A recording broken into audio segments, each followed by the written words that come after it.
वैसे तो एक बार नहीं 1000 बार गद्दार कहा गया, लेकिन जब देश की बात आई तो सबसे पहले बंदा उठ के खड़ा हुआ, देश के साथ खड़ा हुआ।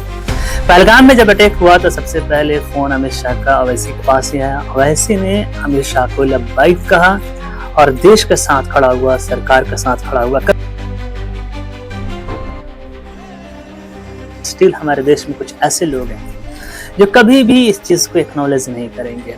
चाहे आप कुछ भी कर लो, देश के लिए जान दे दो, देश के लिए लड़ो, देश के लिए एटम बम बना दो, लेकिन आप अगर मुसलमान हो तो उनके लिए गद्दार ही हो। और इस पे हैरत की कोई बात नहीं है, क्योंकि लोगों ने एपीजे अब्दुल कलाम को गद्दार कहा। और जहां तक एपीजे अब्दुल कलाम की बात है, एपीजे अब्दुल कलाम सबसे बड़े गद्दारों में से है भारत के। एपीजे अब्दुल कलाम जैसे लोग बहुत घातक हैं। देश की बेटी, देश की आन शान बान, देश के लिए लड़ने वाली कर्नल शोफिया कुरैशी को भी लोगों ने गद्दार कहा, आतंकियों की बहन कहा। उन्होंने कपड़ा उतार के हमारे हिंदुओं को मारा और मोदी जी ने उनकी बहन को उनकी ऐसी की तैसी करने हमारे जहाज से उनके घर। अब्दुल हमीद जिसने अपने देश के लिए अपनी जान को निछावर कर दी, टैंक लेकर पाकिस्तानी घुस रहे थे, अमेरिकन टैंक्स था। अगर वीर अब्दुल हमीद उन टैंकों को नहीं उड़ाते तो देश के लिए बहुत खतरा बन सकता था, शायद पंजाब पाकिस्तान के हाथ में लग जाता।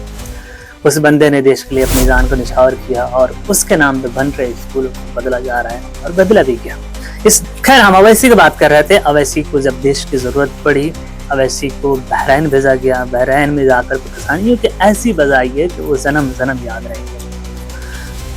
Unless and until Pakistan stops promoting, aiding, sponsoring all these terrorist groups, Owaisi Oxford का पढ़ा लिखा बंदा है, उसके IQ लेवल हाई है, इंटेलिजेंट है, बहस करना जानता है, उसके सामने कोई टिक नहीं सकता।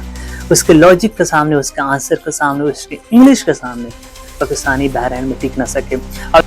irrespective of whatever political affiliations we belong to, yes, we have a political differences, but when it comes to the integrity of our country, it is high time that the neighboring country understands. And अच्छी बात यह है कि जो लोग misunderstanding की वजह से अवैसी को गालियां देते थे या ये उससे नफरत करते थे, उसकी देशभक्ति को देखकर आप लोग उसे सपोर्ट करने लगे हैं और ये अच्छी बात है। आतंकियों ने इस देश पे हमला किया, उन्हें लगा कि धर्म के नाम पे कुछ हिंदुस्तानियों को मार देंगे तो हिंदुस्तानी आपस में लड़ेंगे, कश्मीर में अनरेस्ट फैलेगा, हिंदुस्तान में अनरेस्ट फैलेगा, लोग आपस में लड़ेंगे, हिंदुस्तान को हम इस साजिश के तहत पीछे करते। लेकिन देश के लोगों ने समझदारी दिखाई, पाकिस्तान की इस जलसाजी को नाकाम किया गया। हिंदू मुसलमान सब साथ में खड़े हुए, पाकिस्तान को मुंह की खानी पड़ी और उनकी जो साजिश थी उसमें वो खुद फंस गए। और ऐसे में एक खास बात है कि ये बंदा सच बोलता है और सच कड़वा होता है, इसलिए किसी को अच्छा नहीं लगता। ना मुसलमानों को अच्छा लगता है, ना हिंदुओं को अच्छा लगता है। मुसलमानों को लगता है कि ये बीजेपी का आदमी है और हिंदुओं को लगता है कि ये कट्टर मुसलमान है। दोनों तरफ से बेचारा जाता है, लेकिन बंदे में जो लीडरशिप की जो क्वालिटी है भाई, वाकई ये बंदा काबिल इंसान है। बोलता है जैसे जैसे इसके दिमाग है, जिसका इसका थॉट है भाई, इसकी अगर सही इस्तेमाल किया जाए ना तो ये देश के लिए बहुत फायदेमंद साबित होगा। एडवोकेट है, ऑक्सफोर्ड से पढ़ा है, जीनियस है, इसका IQ लेवल आई है भाई। अगर ये हिंदुस्तान में अगर हम हिंदुस्तानी अगर इसका सही इस्तेमाल करें तो देश के लिए फायदेमंद साबित होगा। खुशी की बात है कि बीजेपी ने इसका सही इस्तेमाल किया, बहरीन भेजा है, वहां पे पाकिस्तानियों को हुक्का पानी ये बंद करवा के बंदा।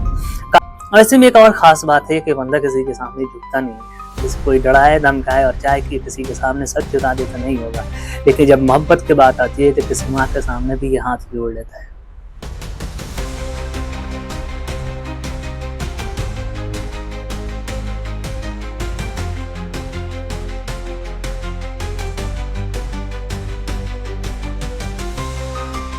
जब जरूरत पड़ता है तो किसी हिंदू बहन की शादी का पूरा खर्च उठा लेता है, उसके साथ हाथ जोड़ लेता है। जरूरत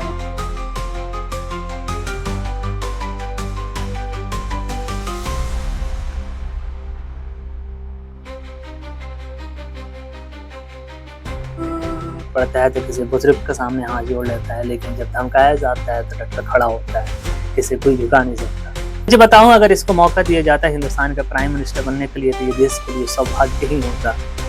यूरोप के लोगों की तरह अगर हमारे थॉट नहीं खूबसूरत होता। ईसाइयों के देश में हिंदू को प्राइम मिनिस्टर बनाया जाता है, मेजोरिटी को माइनॉरिटी से नहीं डराया जाता है। काश ऐसा पॉसिबल हमारे देश में भी हो पाता कि मेजोरिटी को माइनॉरिटी से नहीं डराया जाता। Thank you so much.